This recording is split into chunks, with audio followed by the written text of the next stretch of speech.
సభాధ్యక్షులు మిత్రులు రాజశేఖర్ గారు, గౌరవనీయులు పూజ్యులు బొత్స సత్యనారాయణ గారు, ఈనాటి సన్మాన గ్రహీత నాకు అత్యంత ప్రియపాత్రులు గురుతుల్యులు ఉమ్మారెడ్డి వెంకటేశ్వర గారు,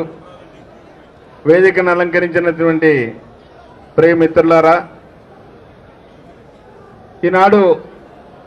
గుంటూరు జిల్లాలోనే ఆంధ్ర రాష్ట్రానికి ఒక వన్నె తెచ్చినటువంటి ఏకగ్రీవంగా వైఎస్ఆర్ కాంగ్రెస్ పార్టీకి ఒక శాసనమండలి సభ్యుడిని అందించినటువంటి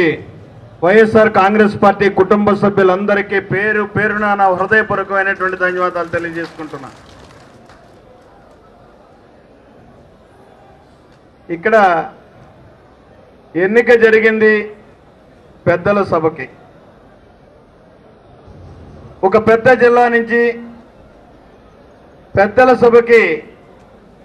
ఈ రాష్ట్రంలోనే ఒక పెద్ద సామాజిక వర్గానికి పెద్దగా ఉన్నటువంటి ఒక పెద్ద ఆయన్ని వైఎస్ఆర్ కాంగ్రెస్ పార్టీ మన నాయకుడు జగన్మోహన్ రెడ్డి గారు అభ్యర్థిగా సూచించి మీ దగ్గర పంపిస్తే మీరు ఎంతో సగౌరవంగా మనస్ఫూర్తిగా ప్రతి ఒక్కరూ కూడా దీన్ని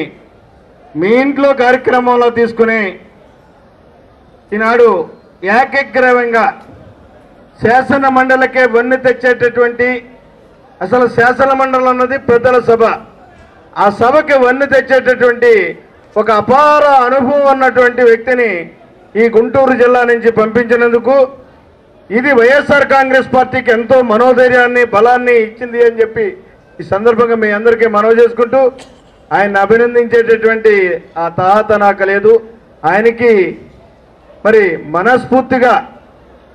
మీరు ఒక మళ్ళీ పునరాంకితమై యువ ఉత్తేజాన్ని తెచ్చుకొని ఈనాడు నిర్వీర్యం అయిపోతున్నటువంటి ఈ స్థానిక సంస్థల యొక్క